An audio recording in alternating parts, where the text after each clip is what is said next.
Welcome to USA Global TV and Radio, where our mission is to provide education, entertainment, hope, and inspiration.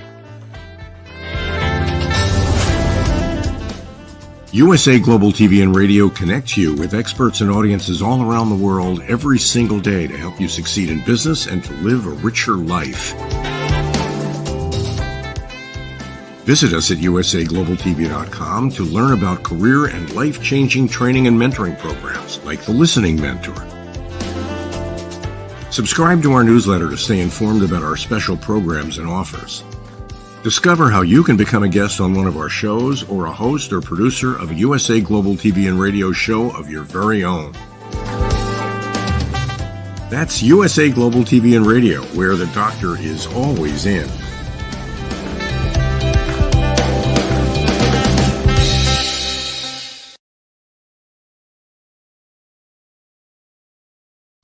Good afternoon, good evening, good morning, and welcome home to USA Global TV and Radio. We are very excited to be broadcasting from our New Jersey studio here in the United States, and we welcome you to A Woman's Prerogative.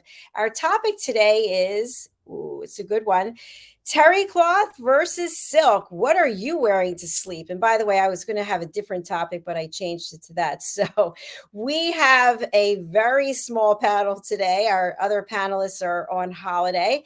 Today, I am joined by Jacalyn HEWARD. She is the Harley Street stress expert, and she's going to help you bust your stress. Let's welcome her and find out what she is wearing right now. Hello, how are you doing? Hello. Are you wearing a black dress, a black blouse? It's a black blouse. Okay, very nice. Very nice. If you How want have you more been? detail, it could get a little bit X-rated.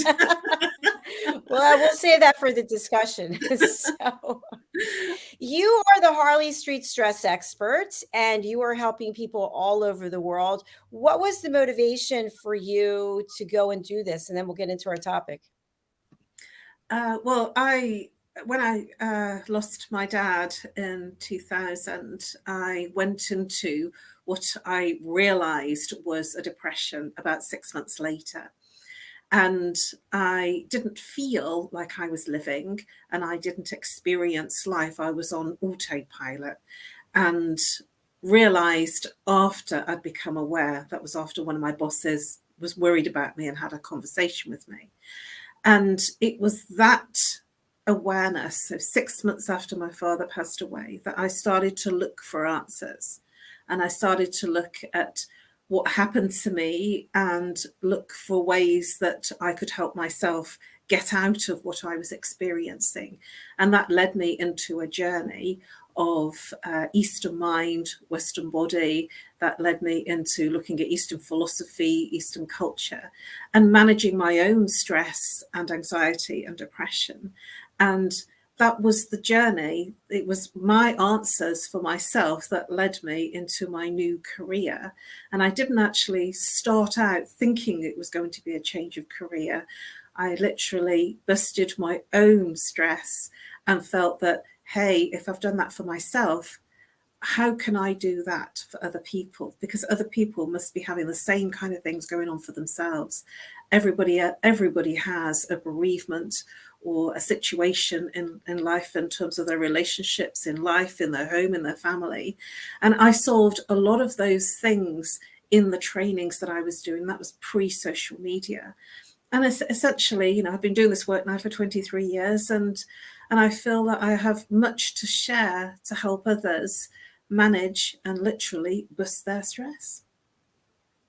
Thank you, Jacalyn. You absolutely do. And I always enjoy our conversations. You can also find Jacalyn tomorrow on Talking Heads at 5 p.m. BST, as well as on The Listening Mentor on Fridays at 7 p.m. BST.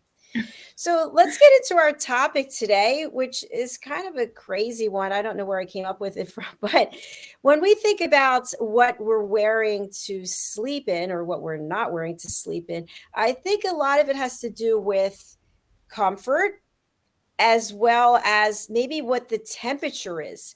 So if you're in a freezing cold home, then maybe you're going to be wearing more layers than someone who is in a place where it's very hot. Or maybe that's not the case. Or maybe you're sleeping with someone, and then that's another story for another show. But what are your thoughts just in general about how someone should determine what they're going to wear to sleep in?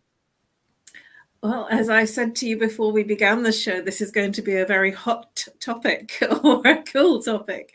And what I would say in general, if I ever stay with family or with friends, I always have something nice to wear in the bedroom, because, you know, I'm wandering around and other people will be seeing me.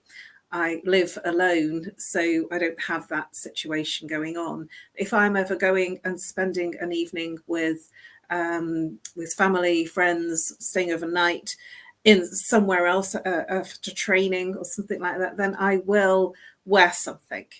And I generally now wear a cotton nightdress, you know, sort of a pretty, you know, sort of lacy type cotton nightdress.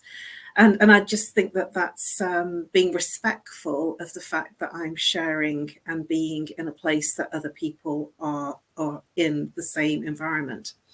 If I'm alone, and I know many people do this, that they don't wear anything because they don't have to show up and be anything for anybody. And I feel that that has a lot of freedom in it.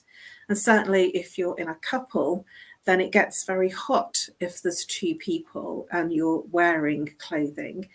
So I would say that it's much nicer to be a bit freer and not wear anything. But then, you know, sort of all of those things said, that it does depend on how the person feels in their own environment and what's comfortable for them. I love how you shared that with us. You're always so transparent, and that makes a lot of sense.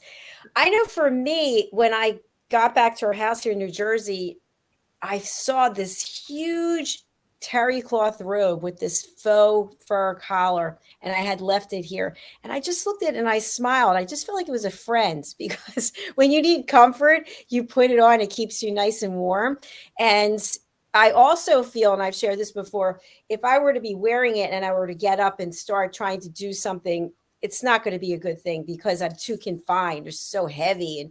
But to sleep in, I think it's sort of like having a sleeping bag. You're all wrapped in, snuggled tight, and maybe can have a good night's sleep. But you could be sweating profusely and then not having a good night's sleep.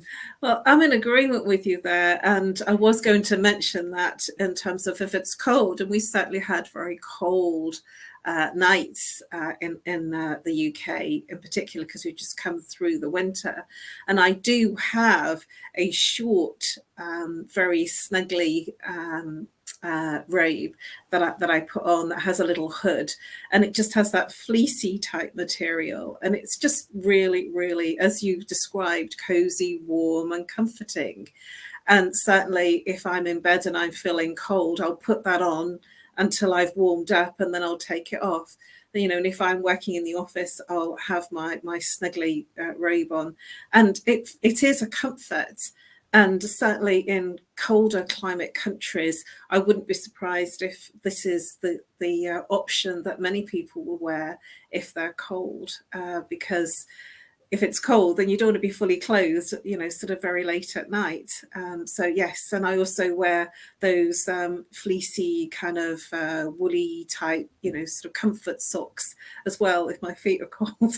And I have like fleecy, you know, sort of fluffy slippers as well. So, you know, it's horses for courses in terms of if it's a warm night, then you wouldn't need all of that stuff. But if it's cold, then it's definitely something that I would reach for myself. You mentioned about the footwear, and that's something that I was not really sure of. I actually had to look it up, whether you should wear socks to bed or you shouldn't wear socks to bed. So from what I understand, it could be a good idea to wear them to bed. What are your thoughts? Yeah, that there is like sort of fluffy type socks that you can wear if you're cold. And certainly in the UK, it's something that, because we do have cold nights, that it's something that's very common and popular. You know, sort of when we're getting ready for winter, we have very long, cold nights, and that bedtime wear is very commonly talked about. I'm not so sure it gets as cold in America as it does here. And so maybe it's not a conversation that really gets aired in the same way. But in colder climates, it definitely is something that, you know, sort of those fleecy, fluffy bed socks is what we call them. And yeah, it is a thing here. Caroline, what do you think in terms of the environment of wherever it is you're sleeping? Should it be very dark? You know, we have darkening blinds, or some people put blankets over their blinds, or should it be where you can see the sun come in as the sun is rising? That's a very interesting question. And my response to that is, when I was looking at blinds for my bedroom, there was options of what they called blackout blinds, where they were very dark and they were heavier to stop the sun coming in. You know, I didn't go for those because I quite like the idea when the sun's coming up for it to beam through the blinds so that I wake up with the sun. So there is a thing about having blackout blinds, and it just depends on personal preference. Some people rise with the sunshine, some people go to bed when the sun goes down, and others, you know, sort of it doesn't matter. But I do think that in the country that I'm in particular, in the UK, we don't get a lot of sun, so it's quite nice to have the bit that we get. I know you help people sleep because it's a difficult thing for many people. I know myself, sometimes I'm absolutely exhausted. I lie down, I fall asleep, and then I'm awake. And I'm not even thinking of anything. I'm thinking, how can I be so tired and I can't sleep? But in this new venue where I am, it's very bright and light, and actually opened a window and I could hear the birds, and the sun came in. And the other place where I am, it's very dark. It's complete blackness. And I actually prefer the light instead. When it's light, it makes us feel more lively. When it's dark, it actually takes away our energy in terms of our physical energy, and we feel tired. So, you know, sort of when I go into the bedroom, you know, I have it all warm and cozy. And what I meant to say earlier on about the sleeping thing, I actually sleep in very, very high thread cotton, Egyptian cotton. It's like sort of 400 or 600 thread cotton. So it's actually quite silky on the skin and very, very warm. And, you know, I like to feel that comfort when I go to bed. That the fact that when you can't sleep, when it's difficult to sleep, it's because the mind is going, the mind is alert. Even though you might not be thinking, it's alert and it's lively, whereas the body, the physical body, is tired, and so the physical body will sleep, but then the mind is keeping you alert. And that could be that you find it hard to switch off. There's things going on in your life that when you go to bed at night, the mind can still tick over if you are mentally alert normally, or if there's things going on that you haven't resolved, then the mind will stay alert, and so sleep is difficult. But when you lie down in your bed, the body, the blood flows from the head down to the feet, toes, and so the physical exhaustion clears, which is why the physicality of you feeling tired disappears. But the mind needs an off switch, and many people don't know what the off switch is. And one of the things that I teach is breathing practices to get you down into the body and to clear the mind so that the body is fueled with oxygen. I really appreciate that. Thank you. I know we're going a little off topic today, but that's okay because we can. I was just thinking about being tired, having energy, etc. so after or during the 2-day drive that my mom and I had to go from where we were to where we are, it just ended up that we were fasting. And for me, I ended up fasting for 31 hours and she fasted for 40 some hours. And so anyway, today, let me say, take a step back. So I drove all the time, everything was fine. And last night I felt great, but I was tired. This morning, I did not feel well. I felt very shaky and jittery. I had a good night's sleep, but I started looking up the stages of fasting. And I was in the third one, I think. And it didn't feel good. So the physical body was present and able to do all the things it wanted to do, but the mind was just, I don't know, it didn't feel good. So what would you say that was about? Well, the mind gets foggy and it needs, what's happened is you've become dehydrated. And so the body needs water. It's, depending on the research that you read, it's between 60 and 90 parts water. For babies, they're 90% water. And so the body is craving water. And so if you drank, if it's okay if you don't eat for that length of time, but you need to have water because the body needs that sustenance, and it will give you what they call mind fog, and it will affect the mind, and it can't concentrate or focus because it just doesn't feel well. I used to suffer with my sugar levels because I was not eating regular enough. And when I was younger, I used to struggle with my sugar levels enormously. And I would always I'd get to a point that I was feeling like I was passing out because I didn't really understand about the water elements. And as long as you're drinking water, then the body feels sustained. And I think that's exactly how people can do long-term fasting. They have to stay hydrated. And I know one of our friends and team members here, Red O'Laughlin, he does, I think it's a 72-hour fast every month. But I have to tell you that after this morning, I thought, no, I'm not going 30 hours again. I'm not doing it. So I think intermittent fasting is really good, but I'm just going to do what I'm doing. So thanks for listening. And I'm just wondering, in terms of our topic today, which is about really getting ready for sleeping, it's how do you find rest? How do you shut off the mind? And of course, we know when you can't, we can call you, excuse me, that you will help someone.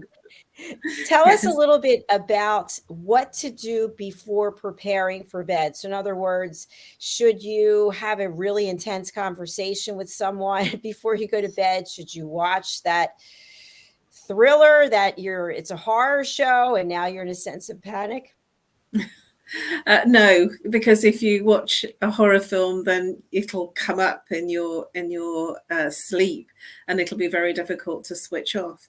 I do my best not to watch horror films just before I'm about to go to sleep because they do keep me awake. And the other thing is, for good sleep hygiene is to make sure that your bedroom is your sanctuary, to make sure that where you're sleeping is free of devices, in terms of if your phone is out of reach, that you have to go to it.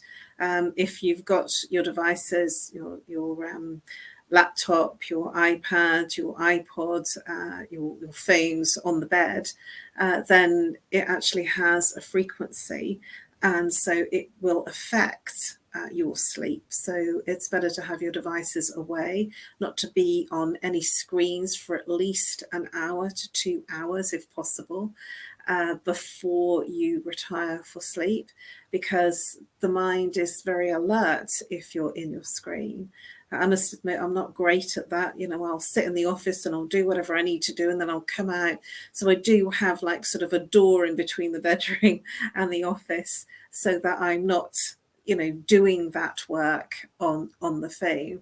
And at the same time, I'm just like everybody else. We've got very attached.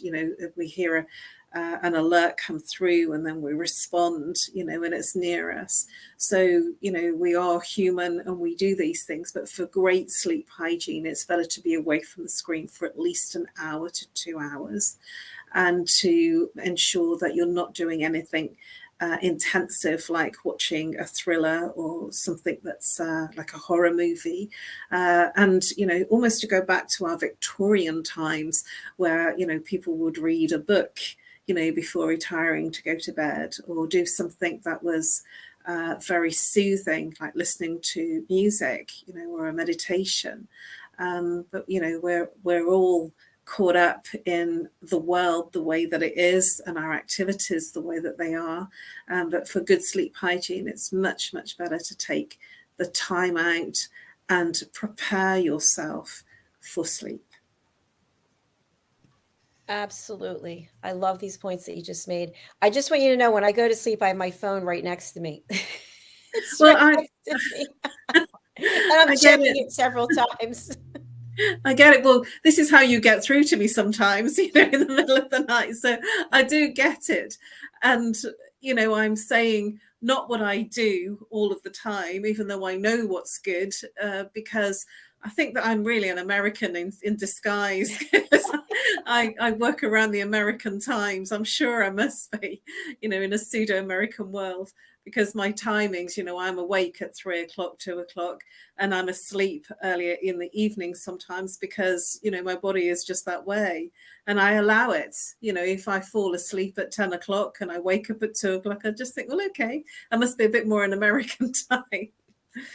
Exactly. Well, when you are a public figure and you are on a global stage, then that makes a lot of sense, because when we're sleeping, you're getting it, whatever the case may be. And so that's why I have flexibility myself for that, because I know that I have a window of time to get in touch with somebody who's in Africa, for example. And so it just seems to work out, and I can still catch up on the sleep. I just sleep in the morning. Yeah. Well, as you know, when you have your own business, you can do whatever you want. You can make your own hours, and that I find is really helpful. Sleep hygiene is critical in terms of, if you can't keep doing that on a daily basis, month by month, because it will have an effect. And so you can reach burnout if you're not taking good care of your sleep. In times of stress, what we do is we kind of keep going, not realizing that the body needs to rest. And so it is important, when you do have that space, to take the break and to sleep, because the body does need that sleep.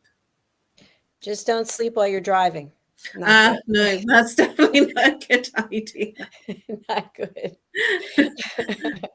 So when we talk about material, I think that makes a big difference. We were talking before about what we may or may not wear to bed. But if you think about a terry cloth robe versus a silk robe or a satin robe or something that's velour, obviously these are different feelings on the skin. Some are meant to convey warmth, and other maybe are meant to convey, I don't know, something sexy. I'm not sure. What do you think? I mean, can you have a big terry cloth robe that's sexy? I did greet a long time ago a boyfriend in a sort of a fleecy, sort of robe. And he just said, "Do you always walk around like that?" And I says, "Well, I've only just walked down to open the door for you," because it was very late at night. But, it's comfort. I feel that, people are choosing some of these things for comfort, and some of these things because they're in a relationship. So it depends on the person and the situation and the circumstance. If you're in a new relationship, then sometimes, we make that more of an effort to look the part and to feel, because it's always about what we feel inside. And sometimes to wear really nice underwear or garments in bed makes us feel good. And so it's always down to the individual. In the Victorian times, they would, fully dress and, wear, those vest type things in bed. And now we're very much different in terms of our choices, because there's much more choice, and we're much more liberated than we were in the Victorian times. And so it's important, because we're all human and we are all different, to wear what's comfortable for you, rather than feeling that you have to wear something that's prescribed that we should wear, because we are all individuals. Absolutely. And just thinking about the action of sleeping itself, people will say, oh, I can stand and sleep at the same time. I can sleep standing up, or I can sleep on a plane, or as soon as I get on a train, I fall asleep, or if I'm in a car and I'm a passenger, I sleep. And other people are wide awake. What do you think makes the difference between those? Are the people who are falling asleep more relaxed? It's that's a really powerful insight, because I can fall asleep in a car, and it's the hum of the car. And when I'm even in the passenger seat, I used to really get friends, and when I was married, whoever I'm with would get very annoyed with me because I'd just drop off to sleep, you know, even if I'm in the front seat. And it's because I'm feeling relaxed, and it's the hum of the engine that's, you know, constant. That's like an undercurrent of a vibration and a sound that lulls the mind, which moves me into sleep. That some people are very nervous passengers, and so they feel that they have to be, you know, alert just in case something happens. So it depends if you're a relaxed person per se in your normal life or not. But I tend to fall asleep anywhere. So I can, you know, sort of be sitting, you know, on the sofa feeling really relaxed in my family home, and then fall asleep. You know, my mum will turn around to me and say, I don't know what, you know, you just fall asleep anywhere. But some people don't, because they're not relaxed internally. Yes, it's funny that you mentioned that, because I was driving for the last 2 days, as you know, and my passenger did not want to fall asleep. They wanted to stay awake to make sure that they were watching the road.